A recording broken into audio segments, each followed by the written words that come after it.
हर हर महादेव सभी को। जय श्री हरि विष्णु।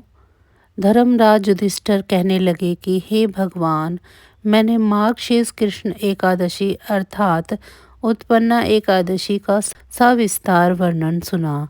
अब आप कृपा करके मुझे मार्गशीर्ष माह के शुक्ल पक्ष की एकादशी के विषय में भी बतलाइए। इस एकादशी का क्या नाम है तथा इसके व्रत का क्या विधान है? इसकी विधि क्या है? इसका व्रत करने से किस फल की प्राप्ति होती है? कृपया यह सब विधान पूर्वक भगवान श्री कृष्ण बोले, मार्गशीर्ष माह के शुक्ल पक्ष में आने वाली एकादशी को मोक्षदा एकादशी कहा जाता है। यह व्रत मोक्ष प्रदान करने वाला तथा चिंतामणि के समान सब मनोकामनाएं पूर्ण करने वाला है, जिससे आप अपने पूर्वजों के दुखों को खत्म कर सकते हैं। इसका महात्म्य मैं तुम्हें बताता हूँ, ध्यान से सुनो। गोकुल नाम के नगर में वैखानस नामक राजा राज्य करता था। उसके राज्य में चारों वेदों के ज्ञाता ब्राह्मण रहते थे। वह राजा अपनी प्रजा का पुत्रवत पालन करता था। एक बार रात्रि में राजा ने एक स्वप्न देखा कि उसके पिता नरक में हैं। उसे बड़ा आश्चर्य हुआ। प्रातः वह विद्वान ब्राह्मणों के पास गया और अपना स्वप्न सुनाया। कहा, मैंने अपने पिता को नरक में कष्ट उठाते हुए देखा है। उन्होंने मुझसे कहा कि हे पुत्र, मैं नरक में पड़ा हूँ, यहाँ से तुम मुझे मुक्त करवाओ। जब से मैंने यह वचन सुने हैं तब से मैं बहुत बेचैन हूँ। चित्त में बड़ी अशांति हो रही है। मुझे इस राज्य, धन, पुत्र, स्त्री, घोड़े, हाथी आदि में कुछ भी सुख प्रतीत नहीं होता। क्या करूं? राजा ने कहा, हे ब्राह्मण देवताओं, इस दुख के कारण मेरा सारा शरीर जल रहा है। अब आप कृपा करके कोई तप, दान, व्रत आदि ऐसा कोई उपाय बताएं जिससे मेरे पिता को मुक्ति मिल जाए। उस पुत्र का जीवन व्यर्थ है जो अपने माता पिता का उद्धार ना कर सके। एक उत्तम पुत्र जो अपने माता पिता तथा पूर्वजों का उद्धार करता है, वह 1000 मूर्ख पुत्रों से अच्छा है। जैसे एक चंद्रमा सारे जगत में प्रकाश कर देता है, परंतु हजारों तारे नहीं कर सकते। ब्राह्मणों ने कहा, हे राजन, यहाँ पास ही भूत, भविष्य, वर्तमान के ज्ञाता पर्वत ऋषि का आश्रम है। आपकी समस्या का हल वे जरूर करेंगे।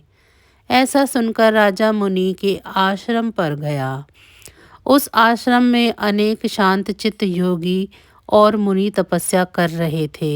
उसी जगह पर्वत मुनि बैठे थे। राजा ने मुनि को साष्टांग दंडवत किया।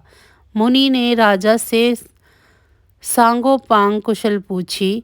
राजा ने कहा कि महाराज, आपकी कृपा से मेरे राज्य में सब कुशल है, लेकिन अशांति होने लगी है। ऐसा सुनकर पर्वत मुनि ने आंखें बंद की और भूत विचारने लगे।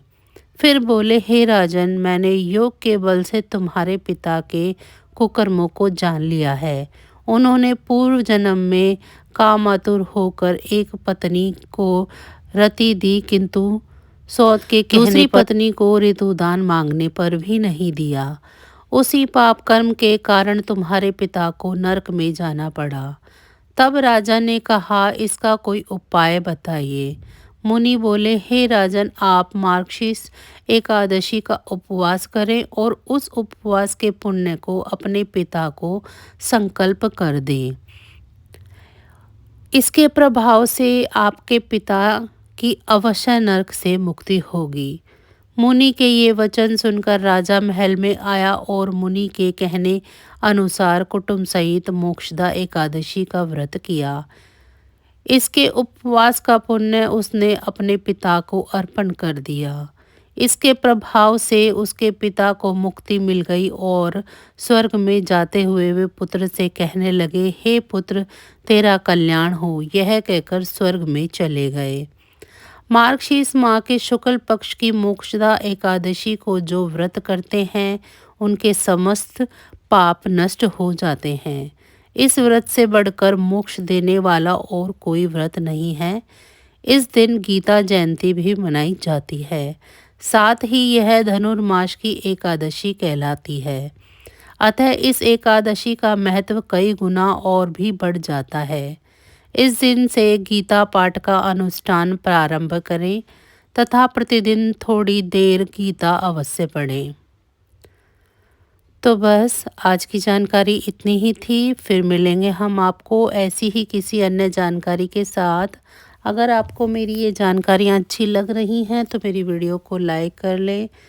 मेरे चैनल को सब्सक्राइब नहीं किया है तो मेरे चैनल को सब्सक्राइब कर लें और कमेंट बॉक्स में मुझे ज़रूर बताएं कि आपको मेरी ये जानकारियाँ कैसी लग रही हैं। आप सभी को मोक्षदा एकादशी की बहुत बहुत भगवान श्री हरि शुभकामनाएं। विष्णु की कृपा दृष्टि आप सभी पर बनी रहे। आप सभी का बहुत बहुत धन्यवाद।